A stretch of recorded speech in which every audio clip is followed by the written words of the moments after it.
ele surge do meu doutorado e do meu mestrado em memória social. E eu penso que tudo que a gente escreve, né, todas as histórias que a gente escreve, ela parte das nossas memórias. A gente cria as nossas histórias, mas a gente cria através do que a gente conhece, que são as nossas memórias. A memória é um campo riquíssimo, né? Se a gente faz uma busca e aprende a ler as nossas memórias, a entender quais elas são, praticamente o que eu busquei na oficina era fazer um mapeamento de, claro, uma redução de um estudo enorme de memória, mas fazer uma redução e extrair técnicas de memória para adaptar a uma escrita para servir para a dramaturgia. E a memória, para mim, ela é social, porque é justamente onde eu tenho essa formação, e coletiva. Então, se a gente busca as nossas memórias, aciona as nossas memórias, aprende a destrinchar o que é uma memória, o que é, como eu falei, um delírio, o que é o esquecimento, o que são as nossas memórias, o que são as memórias por tabela, as histórias que a gente só ouviu, mas de tanto ouvir a gente cria até imagens de memória, e como tudo em memória, há sempre uma imagem. A minha linha de pesquisa, de novo falando um pouco do lugar de onde eu venho, né, e onde vem a minha forma de escrever, eu penso muito de uma forma sempre social, vou muito pela sociologia, pela coletividade. E quando eu penso dentro dessa formação, a minha área de pesquisa ela é memória e patrimônio. Então, o patrimônio ele pode ser tangível, intangível, resumindo assim em dois grandes blocos. E quando eu penso no patrimônio mesmo, da forma mais clássica, como no geral as pessoas pensam, né, que é o tangível, o concreto, a questão do prédio, mas pode ser mais subjetivo também, mas na oficina, para não ser tão subjetivo e ter que entrar em outras questões da memória, eu achei melhor, por ser a minha linha de pesquisa, então consequentemente é o que eu conheço mais, e também por ter já é tão subjetiva a memória, e aí eu acho que trazer o patrimônio é ter a questão do lugar de memória e daquilo ser um pouco mais concreto. Então um ponto principal também que me veio, né, para trazer o patrimônio, além da questão da concretude, né, da coisa, é ter um espaço, porque todas as histórias elas se passam em um espaço, não existe história sem espaço, mesmo que seja um espaço extremamente subjetivo. Pode ser a mente de alguém, sabe? Pode se passar a cena na cabeça de alguém, mas sim, existe o dentro da cabeça de alguém. Alguém visualizou isso. Para visualizar, você de fato ter a percepção ativa da imagem de memória que você tem. Eu usava muito das minhas pesquisas, eu descobri um colunista de espetáculos que escrevia no jornal para falar só sobre os shows dos cassinos. Cara, ali eu tinha todas as informações. Quem cantou, se foi um sucesso, se foi a pessoa muito aplaudida, quantos números aquele artista cantou, eu tinha tudo ali naquela coluna, né? Que é o Caio da Rocha, ele era o diretor artístico do Copacabana Palace, do cassino do Copacabana. E aí eu fui depois assistir a uma entrevista que ele deixou registrada no acervo do Museu da Imagem do Som, que são depoimentos para a posteridade. O MIS ele faz isso, né? Ele guarda hoje em dia em áudio e vídeo, mas essa estava só em áudio. E aí tem um momento que ele diz assim, eu fazia a minha coluna.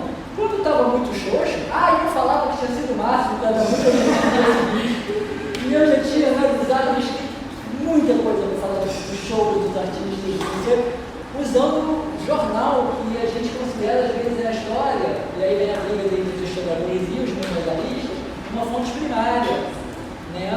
E está tudo certo na memória, porque eu mantive, e eu falei isso, eu passei a mesma frustração do meu leitor, ele, se quiser, acredita, mas ele está sabendo. Isso foi, eu iniciei isso por um trabalho acadêmico, científico, eu tive que falar, mas achei interessante mostrar, eu estou trabalhando com a memória, como é que eu não ia falar disso?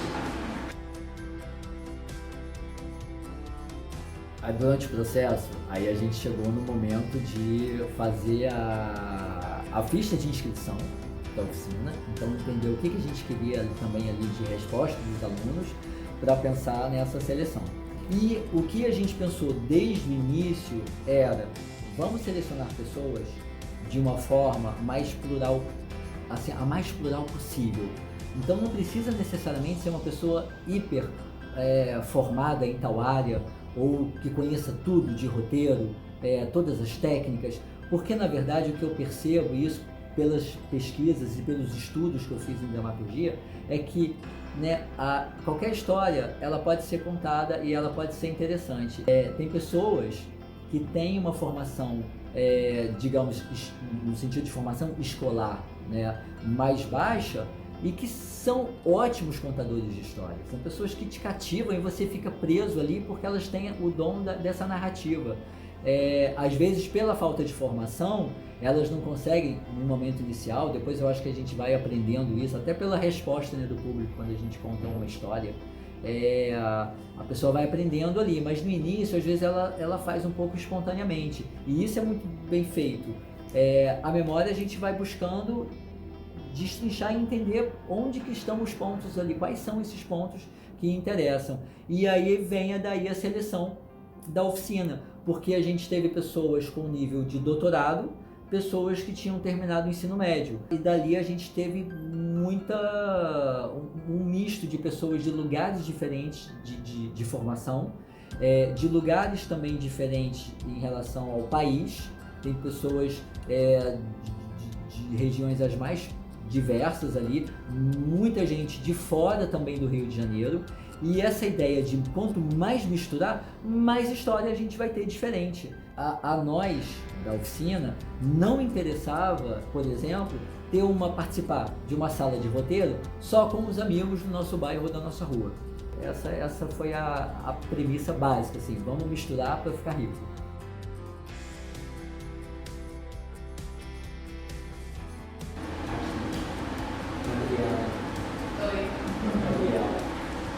Vamos lá.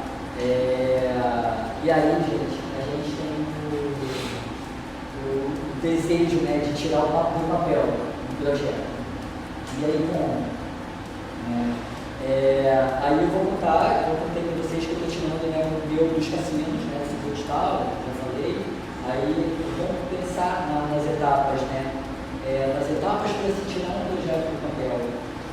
Pode não acontecer, assim, a gente pode, por exemplo, no musical, cara, assim, a minha meta, o musical em si, o roteiro, eu falei, quando chegar na cada um explicar a música que seja o grande momento. Mas com tanto um projeto, cara, eu quero levar o musical para a Broadway. Cara, eu não sei porquê, pegar a escolha do livro que você escreveu e resolver que escreveu, né? Eu gosto muito de trabalhar com humor. Que eu gosto, assim. Eu acho que tudo que que eu faço pela via da comédia é mais inteligente. Não estou falando de comédia mais inteligente, não. Porque eu acho que quando eu faço humor, eu posso ser mais sincero. Por exemplo, já devo ter falado vários absurdos aqui hoje. Mas às vezes com humor a gente consegue falar. Eu estou escrevendo absurdos nesse texto do Cassino. Mas com humor ele vai. E aí, assim, se alguém já percebeu, né, para criar, por exemplo, a gente precisa de ter liberdade. É importante isso, eu acho que é menos julgamento. Né? E o humor, eu acredito também que ele é social. O Zé, ele tem a construção dos monólogos dele, isso é bem interessante. Ele traz a questão da jornada do herói e ele pontua isso de uma forma excelente. Quando a gente recebeu as inscrições, a gente viu que tinha muita gente com muito projeto individual, de monólogos, e isso foi bem interessante. Assim, eu acho que a gente está vindo numa fase de projetos individuais, de solos, monólogos, enfim. E muitos buscando em histórias pessoais, sabe? Fazendo o olhar interno. E o Zé, ele faz isso, ele busca do interno, ele extravasa para o texto dele. E eu não sabia se podia, olha só, eu não sabia se eu podia fazer a jornada do herói com autoficção. Aí eu perguntei para o meu professor de jornada do herói, eu falei, mas nossa, colocar a autoficção no meio, ele, claro, você pode tudo. Você pode tudo, contanto que tecnológico. Eu quis ler isso para vocês porque eu acabei criando esse texto no formato da jornada do herói. Então aqui tem a antecipação, ela traz tudo, ela traz ali quem é o personagem, o nome dele. Eu antecipo o que vai acontecer com ele lá na frente, que é a grande queda. Lá na frente do texto tem uma grande queda. Tem várias quedas. Eu vou contar um processo criativo, como é que foi. Eu não sabia como juntar tantas coisas, tantas memórias num texto. Era muita coisa que eu queria falar. Eu queria falar de machismo, eu queria falar de homofobia, eu queria falar de xenofobia. Eu queria contar a história da minha cidade, mas como reunir tantas memórias? Vai falar agora. O estofo eu já sabe, eu já queria falar sobre o preconceito no Nordeste. Como criar esse enredo, como desencadear. Então eu tinha uma questão. Quando eu dei de cara comigo mesmo, eu tinha uma questão. Eu sabia que tinha um ponto de partida. Um homem em busca dele mesmo. Como organizar essas memórias, frases, pensamentos, traumas, histórias, situações. Como tudo isso se encaixaria era a minha pergunta. O que eu vou fazer? Então a jornada me ajudou muito com os passos. Quando eu pesquisei esses temas, eles já eram ali um estofo do que eu ia desenvolver. E óbvio que eu ia anotando frases, situações que de repente eu poderia usar ou não contar a história. E aí no mundo comum eu apresento assim de dentro, contar a história da cidade, que é a história que tinha um dono, na época que era um sítio, ainda tinha um fazendeiro. Eu dizia, onde agora fulano de tal, agora está cacimba para dentro. Aí daí o nome cacimba de dentro. Tudo gira em torno do sonho, tudo gira em torno da fantasia, tudo que ele vê um filme.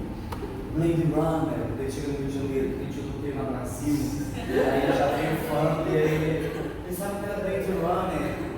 Mas tudo tem que girar em torno do seu tema, do seu personagem. A linguagem ela tem que girar em torno do sonho, nesse caso, da fantasia. As histórias não são todas minhas, tem muita história que é roubada, que eu ouvi, que ficou em mim. Frases e pensamentos que eu queria colocar, mas eu vou botar essa frase aqui. Vamos lá, ela vai vir um momento, eu vou botar essa frase aqui. E aí ela vem, sabe? Então tudo isso vai passando na construção, durante a construção, né? O objetivo dele é a ação, necessidade dramática do personagem sair do interior da Paraíba e transformar em novela. E essa ação só se completa e acontece na troca com a plateia. A ação dramática do teatro, por exemplo, ela só acontece se tiver plateia. Porque você não diz tudo, muitas coisas que você diz fazem diferença. Então isso chega até a plateia. A queda era também uma ideia recorrente. Então eu criei uma espécie de poética na queda. O Sigfield, no manual do roteiro, ele tem a apresentação, confronto e resolução. É o paradigma. Ele até diz assim, imagina uma xícara de café. Ela é o paradigma, a xícara do peixe. O que eu ponho dentro já deu. Eu posso colocar café, água, chá, terra, plantar na semente. Então eu tenho ali um paradigma. Ele lança esse paradigma, apresentação, confronto e resolução. É um pouco diferente da jornada do herói. Mas é importante que nesse confronto o personagem enfrente situações, que é o que a jornada do herói traz. Quando ele se decide a encarar o desafio dele de Rio de Janeiro, ele começa a enfrentar muitos problemas. E aí a história vai desvirtuando ele até realmente dar de cara no que ele quer. Então essas peças, tipo antecipação, trazer o final para o início, para a apresentar o personagem. Trazer a premissa, a questão do que eu estou tratando, apresentar uma linguagem do autor, iniciar a história, tudo isso facilita a compreensão de quem está ouvindo. Por mais que você mude esses elementos de lugar, eles não tem que ter ordem. E aceitar a criatividade, não se criticar, não podia me criticar, esse é o objetivo, nada se criticar, senão não sai nada. Porque vão achar isso, vão achar aquilo. Não, então você não faz. Então é muito importante a gente dar prioridade ao que a gente quer falar e encontrar as ferramentas necessárias para a gente desenvolver. E obviamente que o que eu quero falar vem para a memória. inteiro tudo que eu estou falando, eu estou entrando na jornada do herói, contando o meu processo, mas ele parte da memória, a memória que eu tenho do interior, a memória dos sonhos que eu inventei, a desconstrução de tudo isso, a minha desconstrução. Obviamente que não vou só na minha história, eu vou em várias histórias de amigos ao meu redor, de preconceito que sofreram, de situações que eu vivenciei, que presenciei e que eu assumo às vezes como minha. Tem pessoas que me conhecem e falam, nossa, mas aconteceu isso com você. Não posso contar. Acaba a graça. Não é o tema que torna a história incrível, mas a forma que você vai escrever. A vida é a originalidade com que ela é contada. Venceu o campeonato, mas o resultado não foi muito agradável. Desapontado por ter perdido o primeiro lugar para uma já desconstruída bichinha, Marcelo Nato de falsa valentia deu o golpe baixo. Não é que o infeliz das costas carregou minhas calças na frente de todo mundo e ainda estava me apelidando de Xuxinha. Revoltado. Não tá feliz. Podendo que eu já era fã da rainha. Mas com a atitude do cabra macho que Marcel tá ficando já pelado na covardia. Pra tasquear a pedra de jeito no chão, quando viu saber logo no clarão, todo mundo recuou, sem saber o que dizer ou como me defender. Eu, pobre minoria, abri a boca no berreiro, registrando naquele dia o que considero até hoje como meu primeiro caso de homofobia.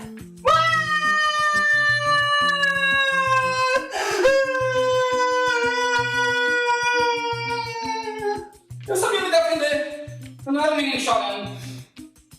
Alimentando preconceito, arrependendo bordão. A verdade é que naquela ocasião eu não consegui enxergar a questão. O choro não foi de medo, e sim de raiva de tamanha agressão. Eu sabia que ali tinha alguma coisa errada, mas só depois de muito tempo é que eu fui entender do que se tratava. Um caso clássico de machismo embutido. Até hoje, o meu maior inimigo. Revoltado e aturdido, emburaquei para dentro de casa, bati a porta e me entrei naquele quarto. Essa ideia da oficina ela partiu do Antônio, né?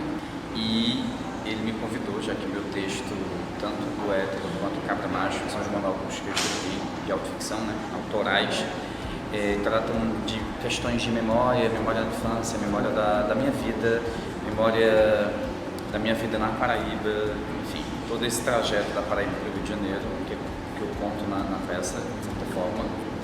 E aí ele acabou me convidando por isso. Ele assistiu a peça, eu acho que ele encontrou ali um link, uma memória, acho que esse é o ponto mais forte mesmo. Assim. Eu tive que revisitar o meu texto, estudar tudo de novo, texto que eu escrevi em 2018, apresentei em 2019. Eu fiz um derivado chamado Cabra Macho em 2021, então de certa forma recente, mas eu tive que voltar no texto, entender como é que eu tinha criado, pensar em possibilidades de passar a minha experiência para a galera, né? Eu tive uma coisa que me facilitou, que foi a jornada do herói, porque enfim, já é um caminho ali meio que pré-estabelecido, e aí eu apresentei isso também para a galera, além da minha experiência, né, de criar, de autor, né, de criar o próprio texto, de criar a própria narrativa. Então revisitar, passar pelas etapas, lembrar de tudo, ao mesmo tempo que é emocionante para mim como artista, é também satisfatório, né? Porque agora eu estou podendo colocar isso, passar isso para algumas pessoas. E aqui eu encontrei muita gente interessada no mesmo formato, na mesma linguagem de autoficção, atores e artistas que estão desenvolvendo seus próprios projetos. Então isso foi muito surpreendente, de certa forma.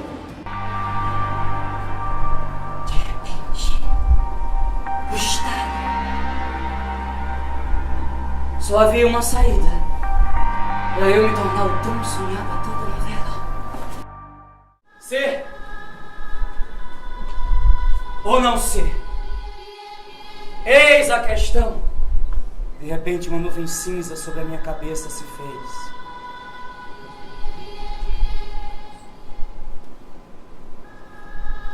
Todo aquele ódio, todo aquele machismo que a sociedade incubou ao longo da vida dentro de mim, se convertia agora num ódio mortal pela humanidade. tantas coisas estranhas acontecem nessa vida que poucas delas são, na verdade, impossíveis de acontecer.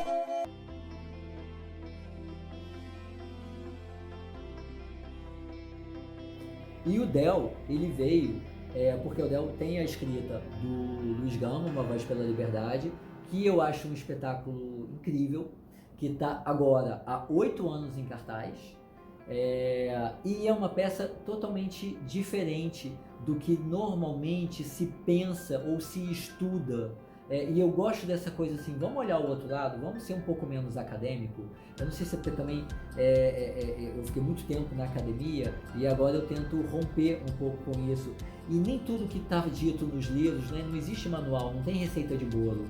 Cada história ela é única. E isso o Del, ele fez muito bem com o Luiz Gama, porque é uma peça que ela tem uma dramaturgia muito ligada à história do próprio Luiz Gama, evidentemente, e ele vai apresentando a vida, a biografia do Luiz Gama, que por si só ela já tem conflitos enormes. Mas às vezes, se a gente pensa qual é o conflito da peça em si, da peça ali, tem alguma situação, tem um quiproquó para resolver? Não tem.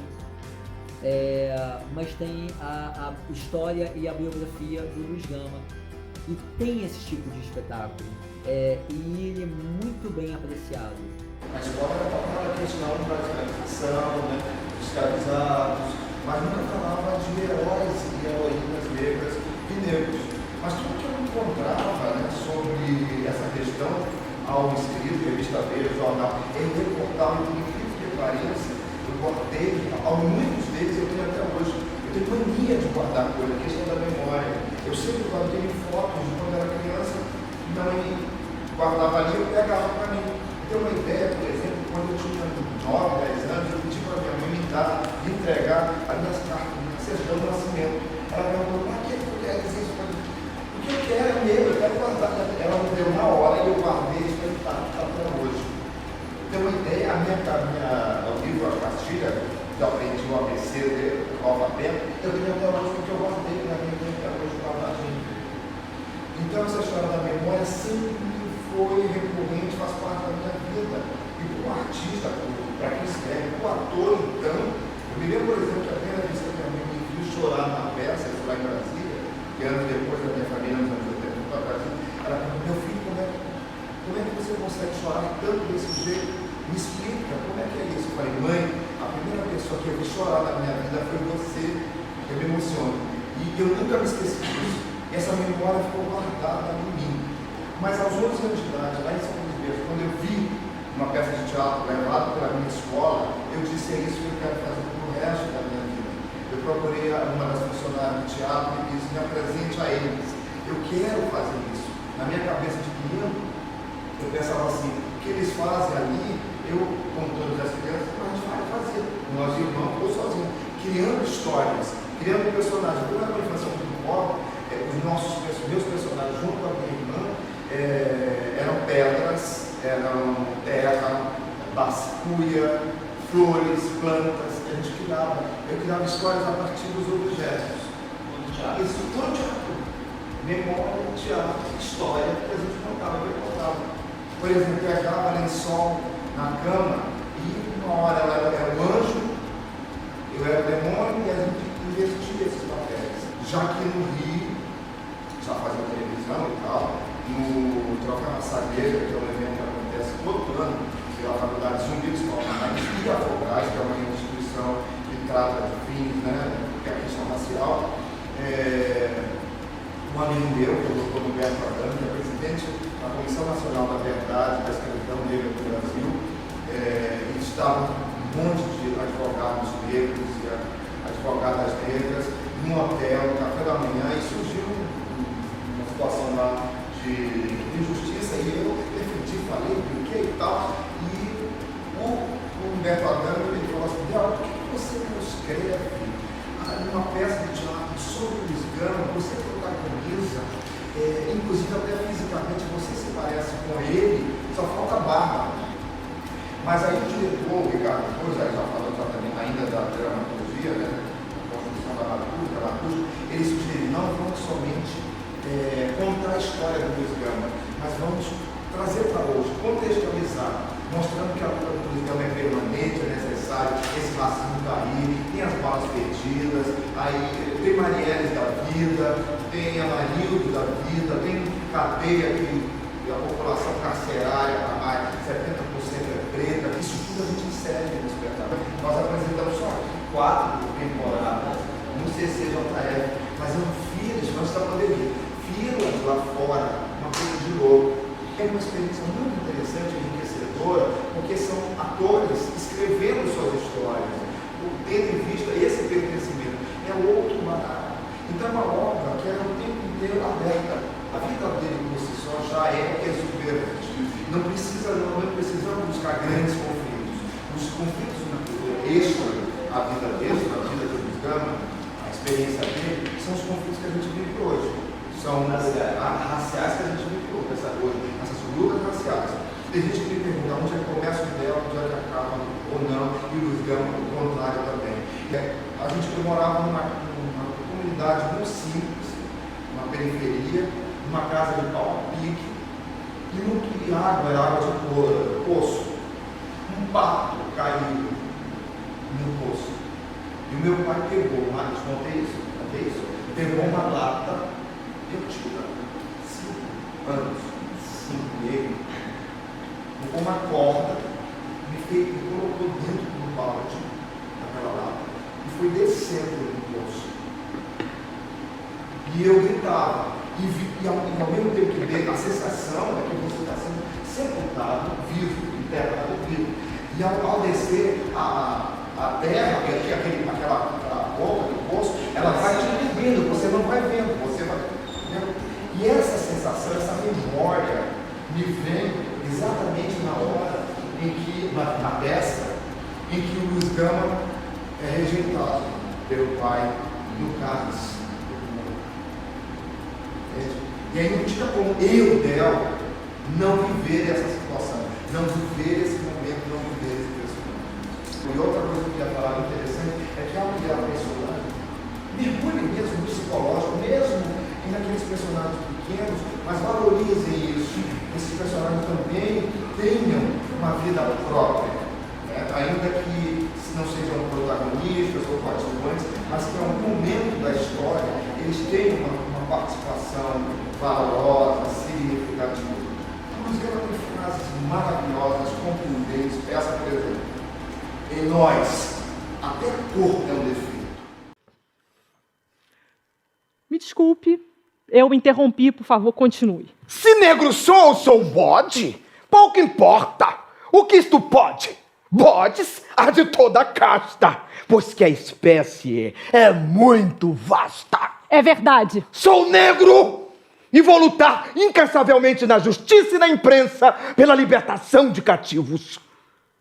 Em nós, até a cor é um defeito, um imperdoável mal de nascença, o estigma de um crime. Mas nossos críticos se esquecem que essa cor é a origem da riqueza de milhares de ladrões que nos insultam. Que essa cor convencional da escravidão, tão semelhante à da terra, abriga sob sua superfície escura vulcões, onde arde o fogo sagrado da liberdade.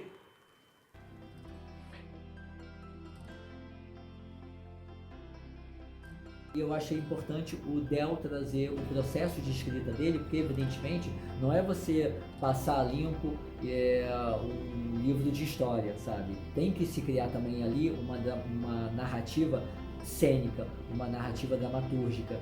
E aí o Del, ele vem com essa pegada. E eu achei que isso seria interessante e importante de vir também.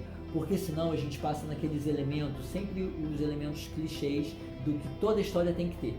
E as pessoas, eu acho que às vezes, elas ficam muito em pânico com isso. Ah, porque nos 5 primeiros minutos tem o quê? Não, você não tem nada. Eu acho que ninguém tem que nada, sabe? Você tem que ser livre para você fazer do jeito que você quiser. Se ficar ruim, ficou ruim, mas às vezes pode ficar muito bom e você não ter seguido necessariamente aquela receita de bolo. É isso. Mas é bom também conhecer a receita de bolo, até para você brincar e jogar ali os ingredientes do jeito que você quer. O que importa é você saber contar uma boa história.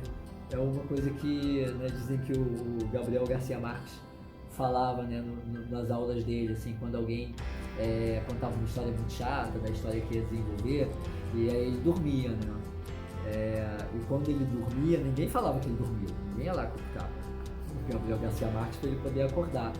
Mas, quando alguém terminava de contar uma história e ele não gostava, depois ele perguntava, né, mas e aí, qual que é a boa? Qual que é a história boa? Assim, porque se a história fosse boa, ele não ia dormir.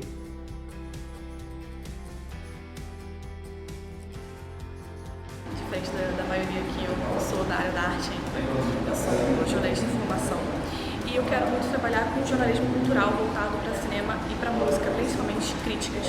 Então eu acredito muito que se eu quero trabalhar com alguma coisa, eu tenho que entender a fundo como ela funciona, desde o motor percursor, né, que no caso o roteiro para o cinema, até a finalização e tudo mais. Então, quando eu vi que era uma oficina de roteiro, né, quando eu fui divulgar nas instituições aqui, eu logo me interessei.